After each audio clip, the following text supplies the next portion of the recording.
in a dance. A long time on a chant in a dance. So we things stay, so we things stay down. So we things stay, so we things stay down. So the things set, so the things set. So the things set. The match up them out, we not fear them. Bang, boom, bang, boom, bang, boom, bang. The Amazons did not want me to find you here gambling. I'm telling you, you're not going anywhere. You are staying. Vicente lost the ranch because of Madame Bernarda.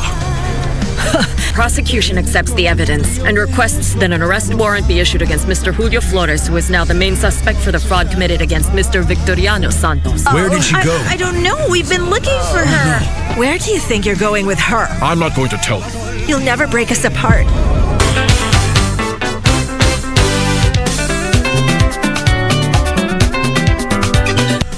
Hayawi huwa mbiu ya mgambo imelia, na kwa kawaida ikilia kuna jambo. Mgambo uliopo hapa ni rumba kavacha, odemba na sukus. Tutakupromoshea midundo moto ya Afrika, iwe kutoka kaskazini, kusini, magharibi na hata mashariki. Rumba is here in your living room. Na popote ulipo. This is Bridge of Congo. Nzambe ya sambe la kati, ako sambe la nani. Right here on KBC Channel 1. Where?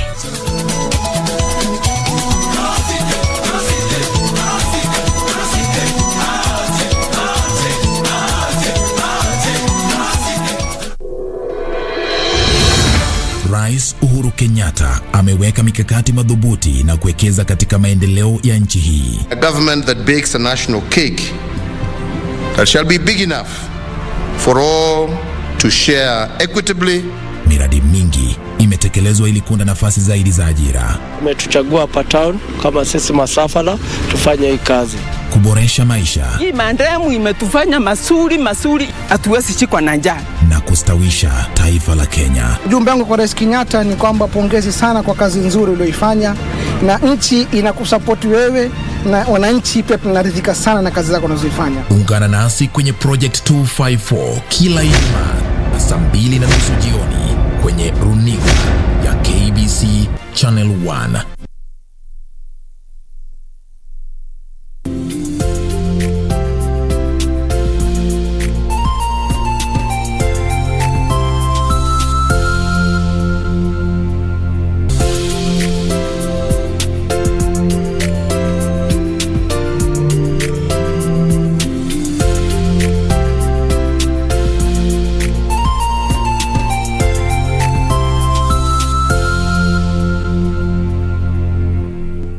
Ili kupata skiza tune hii ya Dhiki Huleta Zaburi kwa simu yako, bonyeza *811 *815#. Na msibabaishwe na yale mnayowapitia, hata yawe magumu kiasi gani, yote yatapita.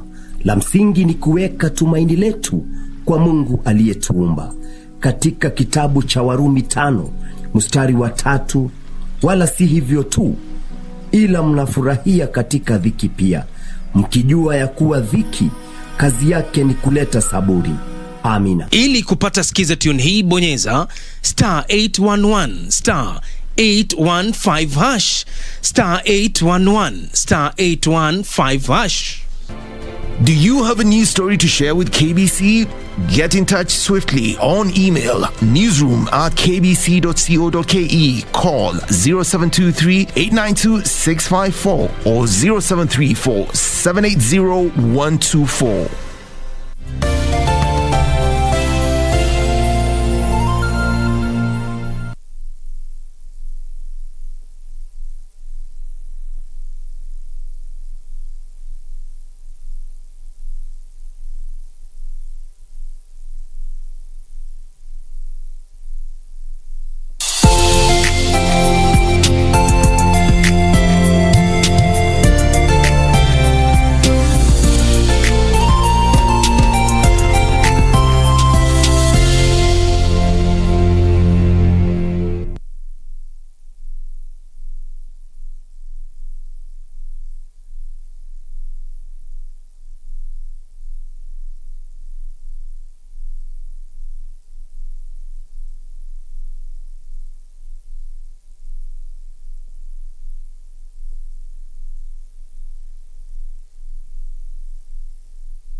A very good afternoon to you. Thank you for joining us this Monday on Channel 1 Lunchtime News.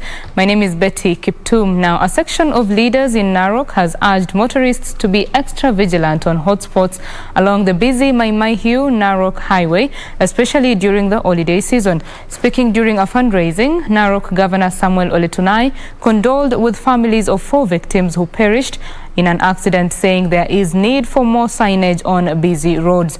Similar sentiments were shared by Ilmotiok Ward member of the County Assembly Samuel Kirui and Gilbert Chemos, and aspirant for the Narok West parliamentary seat, who called for thorough inspection of public service vehicles.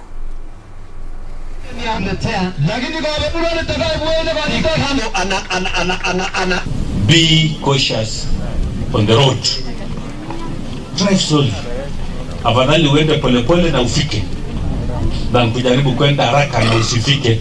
Na mimi nataka kuomba serikali kwa unyenyekevu iende itengeneze hiyo njia ili tusiendelee kupoteza maisha mingi. Tukue very careful kwa barabara. Tuendeshe gari polepole, tuendeshe na ile speed yenye unaweza manage, ndio tuweze kuokoa watu, tuweze kufikisha watu manyumbani na tuweze kusave life. Now, residents of Uriri Sub-County, Migori County have been assured of beefed-up security after recent murder incidents. The assurance came as the county security team held a crisis security meeting to find a lasting solution in curbing the rising insecurity in the area. At a meeting convened by security personnel from Migori County following the rise of insecurity in Uriri Trading Center, Uriri Sub-County, the residents faulted the local police of Black City when responding to insecurity calls. They also claimed that the security officers are involved in local businesses to the expense of providing security. Uriri Deputy County Commissioner Monica Kangede admitted that the breakdown of security in the region is running out of hand and there is an urgent need for action from her department. Miongoni mwetu tumekubali majambazi watuingilie. Niko na wale ambao walifanya nini hicho kitendo, na ni watoto wetu, ni vijana wetu, ni ndugu zetu. Sentiments echoed by Migori County Commandant Mark Wanjara, who warned the police of dire consequences if they sleep on their work. They're having mobile patrols within the town. We want a roadblock to be here within the Uriri town. Also the officers where wananchi are complaining they are drunkards. So we are going to make sure these officers are transferred to other places.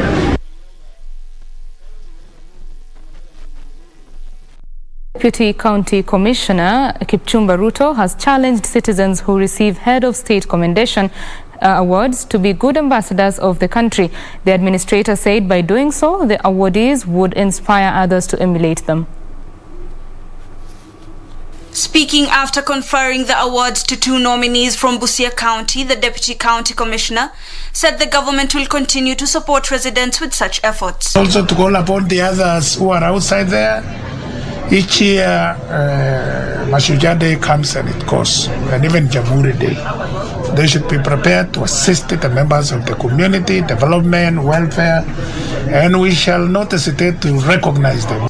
One of the nominees, Virginia Aoko, a Class 7 pupil at Budama Primary in Budalangi constituency, urged the government to find a lasting solution to perennial floods in the region that have rendered some homeless. She was awarded for rowing her mother in a boat in the wee hours of the night to the hospital for delivery. Ningesema tu serikali isaidie upande wa maji inateremka saa yote, unapata tu maji imefika hadi huko mafuriko imejaa. Nicholas Ogutu, a former broadcaster at KBC, was awarded for his efforts in community empowerment projects during and after his tenure at the national broadcaster. Kwa hiyo pia ningeomba nyinyi vijana wa sai, naomba tu muwe na jukumu ya kufanya kazi kwa rasali. The 2 Busia heroes thanked the head of state for recognition of their efforts in nation building. Now we want to take you to West Pokot, where the ODM leader Raila Odinga has taken his campaign trail. Let's listen into what is going on in West Pokot. Well, we are time sababu ya time, mimi ningependa tu kusema mimi nimekuwa mtu wa Mount Kenya kisiasa. Mimi ni mtu ya Kibaki and all this time nimekuwa chairman ya NAK Kenya, nimekuwa hata siku moja chairman ya PNU, I think 5 months, na nimekuwa deputy secretary general strategy ya PNU, tulikuwa na kamanda. Kwa hivyo mimi kutoka na kuja kusupport wewe, hiyo ni mambo madogo. Kwa hivyo mimi na timu yetu ya KUP, we will support you. Wewe tu angalia sisi, wewe tusaidie yale mambo tumeomba, kwa sababu kuna watu tunawapatia kura kila siku na kuna watu tunawapatia kura na watusaidii. Ya mwisho, watu wasishangae katiba. Ukienda America, the federal states, kuna states kidogo kidogo kama za county zetu, kama kina Maine, kama kina Rhode Island. We can have a provision in our constitution ya kuleta these small areas kama kina Tiati, hiyo kina Mwingi, si lazima tuwe na population kubwa, lakini Tiati ujue ni nusu ya Baringo ni Tiati na MP ni moja, ile nusu ingine iko na MPs 5. So you can imagine, it's really pathetic. So leo sitasema mengi, nataka tuseme tu baba anatosha. Baba anatosha matoshi. Baba anatosha matoshi. Niko na hakika Your Excellency, hiyo tarehe 9 wewe utatangazwa kama president. Na sisi sasa, wewe sasa usiache wapokoto, wewe shikana nao. After all, we are cousins, tuko cousins. So kwa hivyo shikana nao, we will not let you down, don't let us down. God bless you. Very good. Haya, mkono ya mashika kama moja. Kwa Tiati, landmass 50% of Baringo. Lakini wakikawa viti 1 CC, 1 chief officer. That's terrible. That's terrible. But Your Excellency, your part, Mungu atasaidia wewe na sisi wapokoto. Kama Mungu yetu wapokoto pekee wewe, waje iwe liwalo hata mbele ya Mungu. Ama namna gani? Sina sema namna gani, ile my slogan, sitaki kusema leo. Si mnajua slogan yangu? Slogan yangu si mnajua? Basi ningependa pia kukaribisha seneta wetu Mheshimiwa Powisho apate pia kutoa comment zake na pia kusalamia.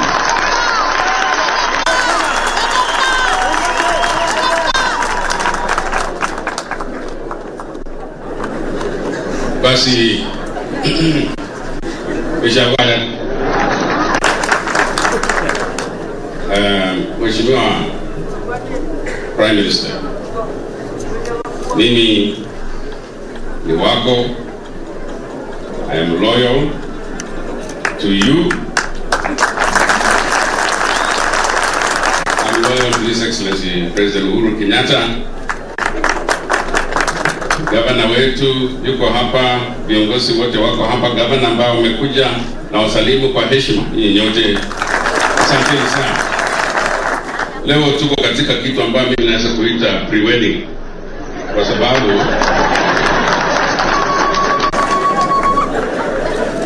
kwa sababu ni kionjo chama ndogo sana ito KUP ambayo imeanzishwa hapa na chama ya ODM wanaungana. Hiyo mimi nimekuja ku witness kwa sababu ni pre-wedding ya kwetu hapa nyumbani. Ndio kuangalia. Lakini kwa kusema kweli, Your Excellency, mambo yanaanza hivi. I can tell you this. Your supporters will not just be these two parties. Your supporters wako katika KANU, katika Jubilee, katika UDA, katika hii county, they are so many supporters. Kwa hivyo sisi ambayo tumekuja ku witness hii, tunasema it's a good step. One thing, kitu kimoja ambayo mimi naamini kwa moyo wangu wote ni ya kwamba hao watu wakipewa nafasi ya kuchagua kati ya wewe na Mheshimiwa Ruto na waheshimiwa wengine, mimi nataka kusema West Pokot kuchagua Raila Amolo Odinga.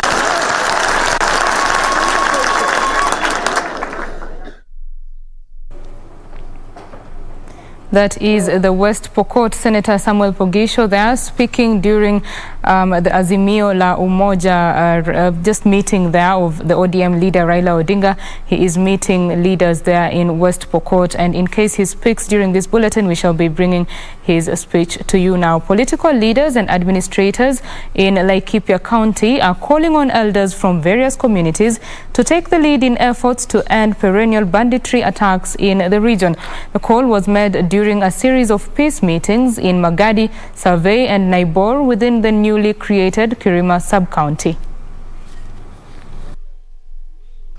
Laikipia North Member of Parliament Sarah Lekorere noted peace forums are effective avenues of preheating the message of reconciliation between communities. Washeni tu tuseme ukweli na tusikubali taabu kutugonganisha. Hata kama tunataka kulaumu kiangazi, hebu tujaribu kuangalia hii kitu kwa ndani kabisa. Laikipia County Commissioner Joseph Kanyiri said the government will conduct a mop-up of illegal firearms and deploy more national police to enhance security in the region. Hii kazi ya kuleta amani ni kazi tufanye sisi wote. Pastors, warimu, wazazi, viongozi wamechaguliwa, viongozi hawakuchaguliwa, tusiwachie chief peke yake na National Government Administration. Tusipofanya hivyo, tutakuwa tukija mikutano kama hii, tunaongea, tunamaliza, hakuna wafuasi wa kueneza huu ujumbe. Former National Cohesion and Integration Chairman Francis Ole Kaparo pleaded with herders to stop invading private property and instead seek agreements with owners. Sasa watu wanao katasa wenyewe, ninyi mnajikatasa amani wenyewe, nani atakubali mupeleke vita yenu kwa wengine? Kwa sababu kama hamuambii kweli mutakufa na uongo. During a peace meeting in Magadi, Survey and Naibor, communities were challenged to embrace traditional moral values that will foster peaceful coexistence.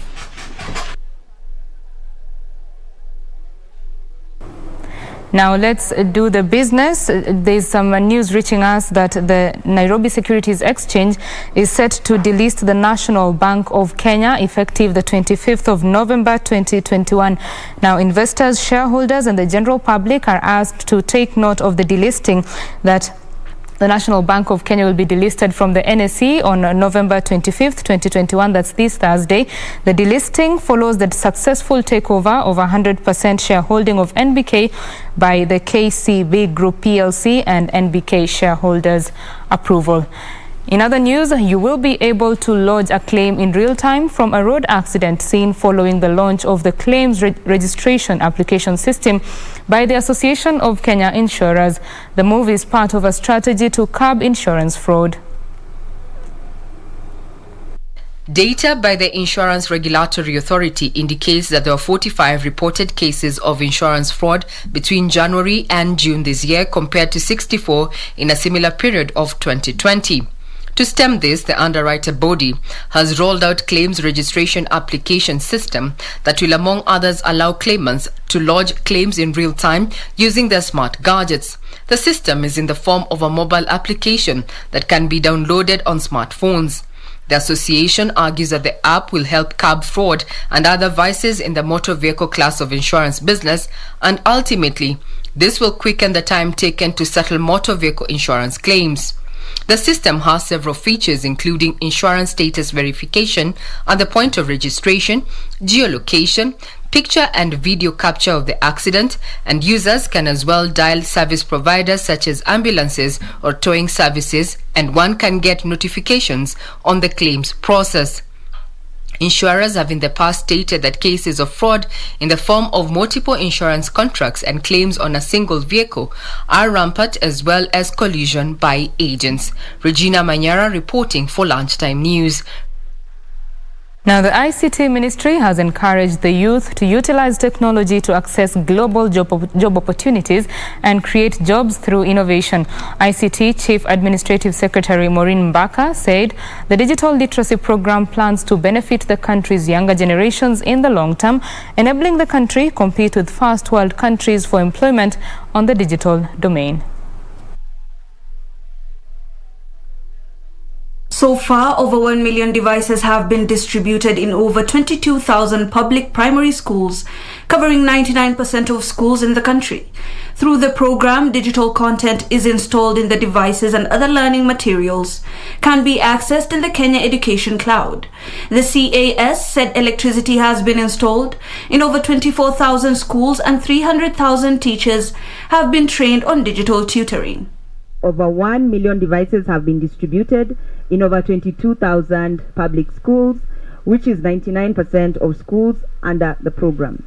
The ICT authority says it will continue implementing its mandate of digitizing and automating government services, deployment of broadband connectivity across the country, and digital capacity building for the citizens in a bid to enhance service delivery, spur economic growth, and reduce digital divide through technology.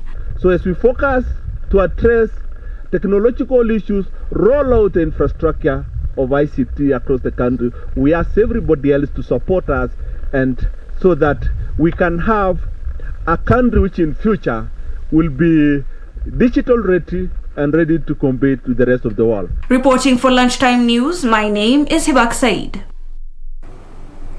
We want to take a quick break. Remember that you can interact with us online at KBC Channel 1 on Twitter. My personal Twitter handle is @Betty Kiptum. More news after this short break.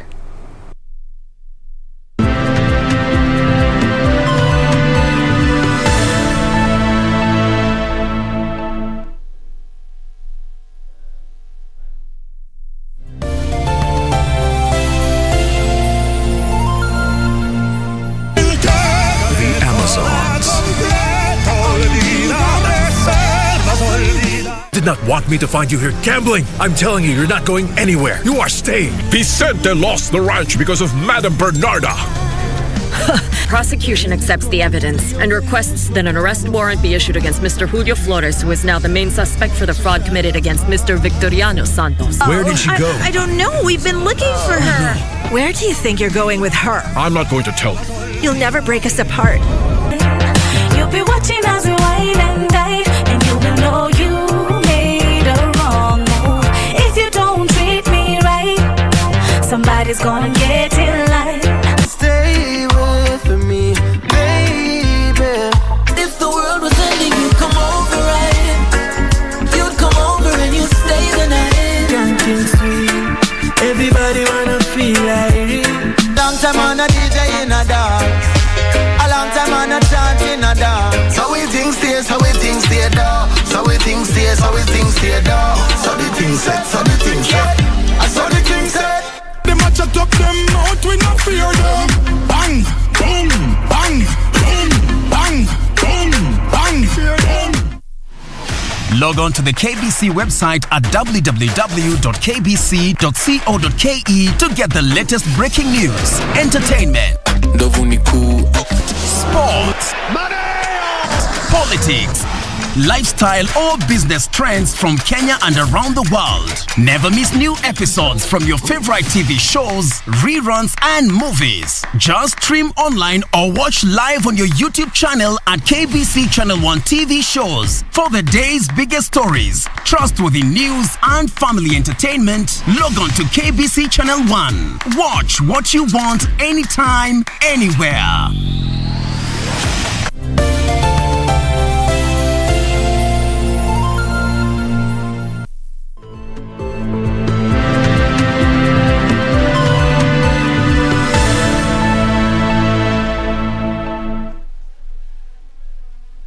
Watching Channel 1 Lunchtime News. Now, the government says it is committed to strengthening the development and growth of e-commerce in the country. Speaking during the e-trade readiness assessment consultations meeting, Principal Secretary Ministry of ICT said the growing uptake of mobile bank apps, internet uptake affirms that the country is on the right track towards e-trade readiness. She added that the government is also working on the establishment of a national addressing system for the country to provide a robust mapping of properties and places.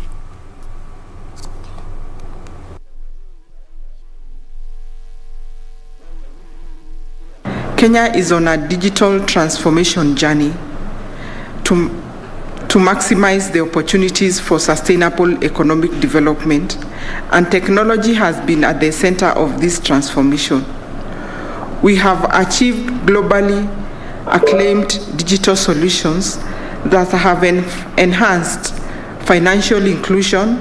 These include M-Pesa, PesaLink, and PesaPal, among others. In Kenya, as at 30th September last year, 2020, active mobile money transfer subscriptions and mobile money agents stood at 31.8 million and over 200,000 respectively. During the same period, the value of business-to-business money transfers stood at Kenya shillings 1.3 trillion, while that of customer-to-business transfers stood at Kenya shillings 736 billion in the same period. The value of payments for customer-to-government transfers was valued at 12 billion.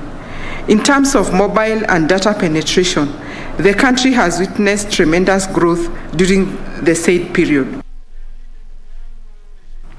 Now, the Kikuyu Council of Elders in Nakuru has embarked on a series of free consultative forums with high school students from various schools across the country in the effort to unravel the mystery shrouding unrest in schools. The vice chairman to the council, Ndegwa Mushiri, says the initiative seeks to provide a cordial platform to restive students where they can share their grievances with mentors away from a school setting and without fear for reprisal. Speaking at a Nakuru hotel after the inaugural forum that brought together 40 girls and boys, some from schools that have been affected by the recent unrests, hailed the cause as productive, saying participants are articulate about focal concerns among students that they say are pointedly ignored by schools management. If we want you to become an engineer or you want to become a teacher, the first priority, you went there alone. Ulienda peke yako, then ukapewa mwalimu. Mwalimu akifika, mwalimu akusaidie. Don't take your friend more important than the teacher or your parent or the purpose that took you to school. John Mwangi, a Form 3 student at Nairobi Road Secondary School, says he could not afford to miss the opportunity to learn from his peers and to understand the problem that has interrupted his learning and, if untamed, increasingly threatens his dream. Some of the schools that are being banned, it's not about what is happening to those schools. It's peer pressure among some of the students who are coming from the rich families. Sheila Mugire, a beneficiary learning at St. Veronica Secondary School, commends the course, saying it should be sustained to capture more learners from other schools during school. And we really need seminars like this because they're motivating, and the talk they give us, as for me, it will help me a little. Renowned comedian cum social influencer Professor Amo is among selected mentors offering insights to the students. The 40 are expected to go back to their schools as ambassadors for positive change, influence their colleagues against torching school facilities, laziness, among other forms of indiscipline at school. 17-year-old short-stature girl who is also living with physically disability has beaten all odds to attend secondary school thanks to the assistance of well-wishers in Bulapesa in Isiolo County. Mariam Salad is now looking forward to sitting for her Kenya Certificate of Secondary Education examinations at Bula Mpya Mixed Day Secondary School. Mariam Salad joined Form 1 at Bula Mpya Mixed Day Secondary School in Isiolo County because her parents could not afford to take her to a special school for the disabled. 4 years later, she has won the admiration of talented and hardworking fellow students and teachers. Hata kulingana vile yeye mtihani yeye huwa anafanya na anapata matokeo mazuri, yale matokeo yangekuwa bora zaidi kama angepata mtu akumfadhili na aweze kumsaidia ndo hospitali afike mapema. Kama ni barabara akuwe na barabara nzuri ya kufika shuleni na matibabu anapata vile pasavyo. Mariam's classmates Joseph Ochangai and Lavin Gashiri have been assisting her move around. Brother yake ndo alikuwa anamsukuma, lakini sasa ilikuwa challenge mingi kwa brother yake kwenda kurudi kila siku, na sisi tulikuwa tunaendanisha naye pamoja. So tukachukua mimi na huyu tupange rutini asubuhi, mimi jioni. Khadija Salad says her daughter has a medical condition and requires medication every month, which is expensive for the family. Nataka usaidizi. Mzee ana kazi, hii msichana anatumia dawa, tena ni mchoraji ndio huyu. Hata hiyo vitabu na makala wote inanunuliwa, hata hiyo sisi siku ile tuko na kitu tunamnunulia siku. Mariam is among candidates who will be sitting the Kenya Certificate of Secondary Education examinations next year. For Lunchtime News, Ashley Mensa. We love to see such stories. Now, across borders, Nigerians have lost hundreds of millions worth of business deals since the Twitter ban in the country due to persistent use of the platform for activities that were capable of undermining the nation's corporate existence. Nigeria has about 33 million active social media users, with about 26% of them on Twitter. Here are the details of these and other stories from across the continent. The suspension of Twitter came 2 days after the platform deleted a tweet from President Muhammadu Buhari's account for violating its rules. For many Nigerians, the ban has affected not only businesses, but how they stay informed, build relationships, and get opportunities. Businesses, on the other hand, have experienced a decline in engagements and sales. From an economic standpoint, most of the businesses affected by the Twitter ban represented Nigeria's SMEs. In the past 4 months, a ban on the platform that provides them access to a steady market has caused them a lot of losses. Meanwhile, Uganda is setting up industrial parks to spur economic growth and create employment opportunities for locals, taking a leaf out of China's playbook on enhancing industrialization to boost development. Uganda's Minister for Industry, David Bahati, has underscored the importance of industrialization in boosting the country's economic development. The minister also stated that industrialization is a password to the country's prosperity. In addition to creating jobs, the industrial parks are expected to cooperate with vocational colleges to build workshops. Finally, the Information and Decision Support Center of the Egyptian Cabinet has released a study on the trade relations between Egypt and the COMESA community, whose membership comprises 21 African countries. The center announced that the COMESA is among the most important trading partner for Egypt within the African continent. The volume of the trade exchange between Egypt and COMESA countries recorded about $3 billion in 2020, accounting for about 60% of the total trade exchange between Egypt and the African continent last year. Reporting for Lunchtime News, Macau McBrien. Senior executives at Amazon's business in India have been charged after 2 men allegedly used the website as part of a marijuana smuggling operation. Here are more details of these and other stories from across the world. Police in the central state of Madhya Pradesh arrested 2 men for allegedly trafficking 20 kilograms of marijuana to other Indian states. Police say the men had traded cannabis on the site in the guise of selling stevia leaves, a natural sweetener. Amazon says it does not allow the listing and sale of illegal products. The company also stated that it takes strict action against sellers found to be breaking its rules on illicit goods. State police say that executive directors of Amazon India had been charged under the Narcotic Drugs and Psychotropic Substances. Meanwhile, plans to build a bridge between Scotland and Northern Ireland have been ruled out due to forecasted cost and engineering challenges. A study examining if such a project was possible is expected to advise against proceeding with any proposal when it is released next week. Transport expert Sir Peter Handy, who was asked by the government to examine connections between the different parts of the UK, had concluded the project was not currently viable. This is after he examined the cost of a fixed link to Northern Ireland and found it will be technically challenging at the moment. Finally, Australian small publishers will get a leg up in their fight to secure licensing deals with Google and Facebook. The Minderoo Foundation plans to help 18 small publishers by applying to the Australian Competition and Consumer Commission on their behalf so they can negotiate together without breaching competition laws. Australia broke new ground with a law that has since March required the 2 tech giants to negotiate with Australian outlets for content that drives traffic and advertising to to their websites. But while most major news providers have secured deals, many small publishers have been left out in the cold, criticizing Facebook in particular for its reluctance to take their calls. Now, at least 5 people have been killed and more than 40 injured after a car plowed into a parade in the U.S. state of Wisconsin. One person has been arrested in relation to the incident. According to the police, the incident that left at least 5 people dead and more than 40 injured does not appear to be an act of terrorism. The police say the suspect appeared to have been fleeing another scene when he ran into people at the parade. Footage shows a red SUV driving through a Christmas parade in the city of Waukesha, west of Milwaukee. Elsewhere, Austria has returned to a full national lockdown as protests against new restrictions aimed at curbing COVID-19 infections spread across Europe.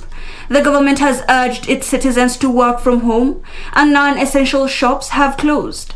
This comes as infection rates rose sharply on the continent, prompting warnings from the World Health Organization. Last week, Austria became the first European country to make COVID vaccination a legal requirement, with a law due to take effect in February. And women in Afghanistan have been prohibited from appearing in television dramas. This is under new rules imposed by the Taliban government.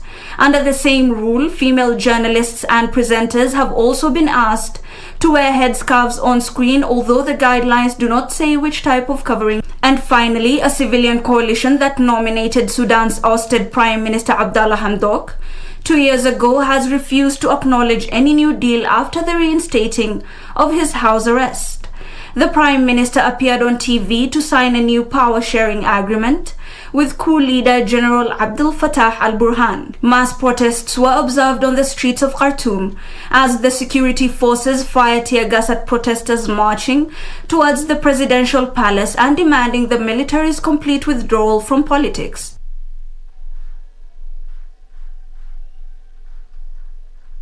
On that note, we take a quick break. When we come back, the sports news. Don't go too far.